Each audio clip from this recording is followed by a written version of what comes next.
السلام علیکم۔ امید ہے کہ آپ سب دوست خیریت سے ہوں گے۔ میں اپنا ویلاگ شروع کرنے سے پہلے ہمیشہ آپ سے یہ گزارش کرتا ہوں کہ آپ ہمارے چینل میڈیا فوکس کو سبسکرائب کریں، اگر پسند آ جائے تو لائک بھی کریں، اور ہو سکے تو اس کو اپنے دوستوں میں شیئر بھی کریں، تو اسی سے ہی ہماری ہمت افزائی ہوتی ہے۔ بات آج شروع کریں گے ہم پی ٹی آئی کے اس دھرنے کی جو 24 تاریخ سے شروع ہوا ہے، جو نیشنل اور انٹرنیشنل پریس میں میڈیا میں آج تک چل رہا ہے۔ لیکن افسوس کی بات یہ ہے کہ اس دھرنے کو حکومت سے زیادہ خود ان کے اپنے لوگوں نے ہی تباہ برباد کیا، خراب کیا۔ ان کی کوئی پلاننگ نہیں تھی، اور ان کے کئی دھڑے تھے جنہوں نے اس دھرنے کو ناکام بھی کیا۔ لاشعوری طور پہ اگر ان کا ذہن میں یہ نہیں تھا کہ ہم اس کو ناکام کریں، لیکن ان کی پالیسیاں ایسی تھیں جو کبھی بھی انہوں نے مشترکہ طور پہ کوئی بھی ایسی بات نہیں کی جس سے یہ لگے کہ یہ منظم اور ایک بڑا زبردست دھرنا 24 تاریخ سے شروع ہوا ہے، اور آج تقریباً 4 تاریخ ہو گئی ہے ناظرین۔ تو آج تک اس کی خبریں چل رہی ہیں، روز اس دھرنے کے متعلق نئی نئی چیزیں، نئی نئی افواہیں، نئی نئی باتیں مل رہی ہیں، اور اس میں زیادہ قصور پی ٹی آئی والوں کا ہے، تو اس کے ساتھ ساتھ کچھ قصور ہماری گورنمنٹ کا بھی ہے، اور گورنمنٹ نے بھی اس کو اتنا وہ اپ گریڈ کر دیا ہے، اتنا اس کو اپنے آپ پہ سوار کر دیا ہے کہ جس کی کوئی انتہا نہیں ہے۔ تو ہر جگہ پہ جیسے ہی دھرنا ختم ہوا، ڈسپریس ہوا، اس کی بنیاد علی امین خان گنڈا پور اور بشرا صاحبہ نے ڈالی۔ انہوں نے بھاگ نکلے، وہاں سے بھاگنے کے بعد کارکن بے یار و مددگار ہو گئے، اور ان کے پیچھے کچھ بھی نہیں تھا، اور کوئی بھی ایک ایم این اے، ایم پی اے، وہ کسی نے بھی گرفتاری نہیں دی، نہ وہ گرفتار ہوئے۔ صرف بیچارے وہ کارکن جو روز کھانے جو کمانے والے تھے وہی گرفتار ہوئے، اور ان کے ساتھ ساتھ کچھ شرپسند عناصر جن کا تعلق افغانستان سے تھا وہ بھی گرفتار ہوئے۔ اور ایک دو دن پہلے اٹک کے ایس پی نے جو پریس کانفرنس کی، اس میں جو ہوش ربا انہوں نے انکشافات کیے کہ کس طرح کے لوگ انہوں نے گرفتار کیے ہیں، اور کیسے کیسے لوگ، کیسے کیسے ویپنز ان کے گاڑیوں سے ملے ہیں، تو اللہ مان حفیظ۔ تو یہ ایک قسم کی منظم سازش تھی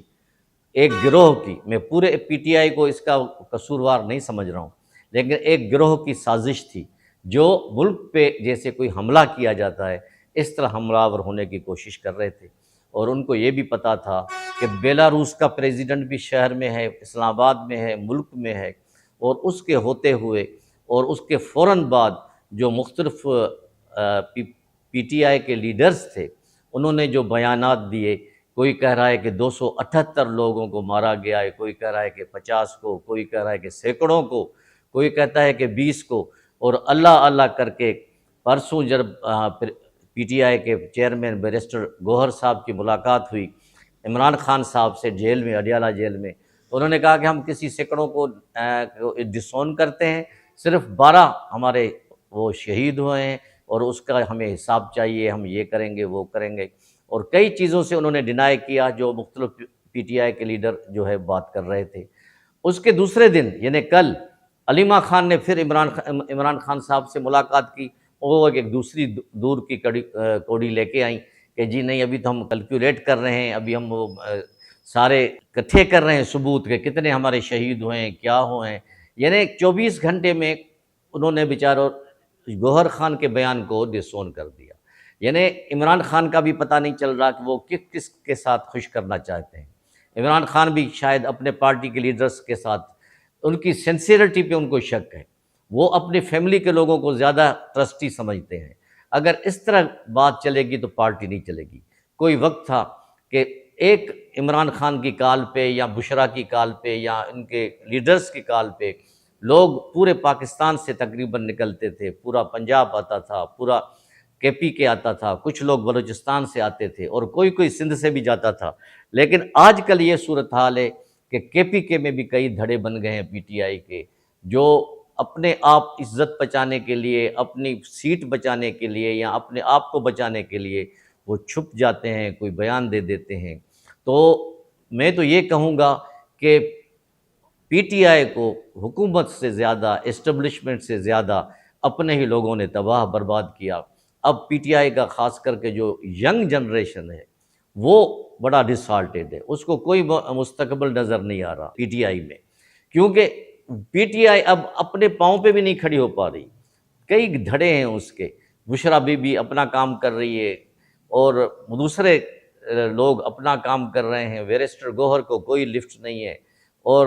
لطیف کھوسہ صاحب اتنی کوڑی ڈھونڈ کے لاتے ہیں جس کا کوئی انتہا نہیں ہے۔ تو مقصد کہنے کا یہ ہے کہ یہ جب لوگ آپس میں بھی ایک نہیں ہیں تو عوام کو کیسا ایک کریں، یہ کیسا کام کریں گے، یہ کیا کریں گے، ملک کے لیے کیا کریں گے، ملک کو تباہ و برباد کر دیں گے اور کچھ بھی نہیں کریں گے۔ اس کے ساتھ ساتھ میں حکومت کو بھی قصوروار سمجھتا ہوں۔ آپ نے دیکھا ہوگا کہ 24 نومبر کے بعد اتنے بے تحاشا کروڑوں روپیوں کے اشتہار انہوں نے دیے ہیں مختلف چینلز کو، اخبارات کو، کہ اگر وہ پیسہ وہ غریبوں کے صحت، صفائی، تعلیم پہ لگاتے تو کتنی نہ ان کو جو ہے آسانی ہوتی۔ لوگ اب یہ 2024 ہے، لوگ اب اشتہاروں پہ اتنا دھیان نہیں دیتے، ہر کوئی کہتا ہے کہ حکومت یہ جو عوام کا پیسہ ہے یہ ضائع کر رہی ہے، یعنی ایک وقفے پہ 3 دفعہ وہ سیم اشتہار چل رہا ہے، کروڑوں روپے کا بجٹ روز عوام کا جا رہا ہے۔ تو آپ عملی کام کر کے دکھائیں، میری حکومت سے گزارش ہے، عوام کے لیے کام کر کے دکھائیں، فگرز سے نہ کھیلیں۔ مہنگائی جو ہے آپ کہہ رہے ہیں کہ 60 مہینے کے بعد جو ہے 6 سال کے بعد یا 7 سال کے بعد وہ بہت کم ترین ریشو پہ آ گئی ہے، تو اس کا عوام کو کیا فائدہ پہنچ رہا ہے؟ آٹا دیکھیں، چینی دیکھیں آپ، اور کھانے پینے کی اشیاء دیکھیں، غریب آدمی کے لیے بڑے پریشانی ہے۔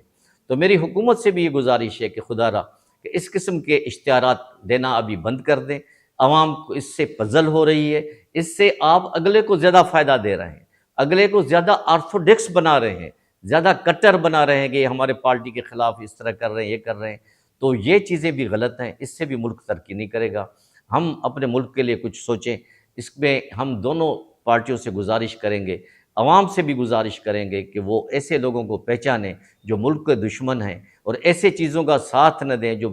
جا بجا اور فضول خرچی کر کے ہم عوام کا پیسہ ضائع کر رہے ہیں۔ ہم اپنے ملک پہ توجہ دیں۔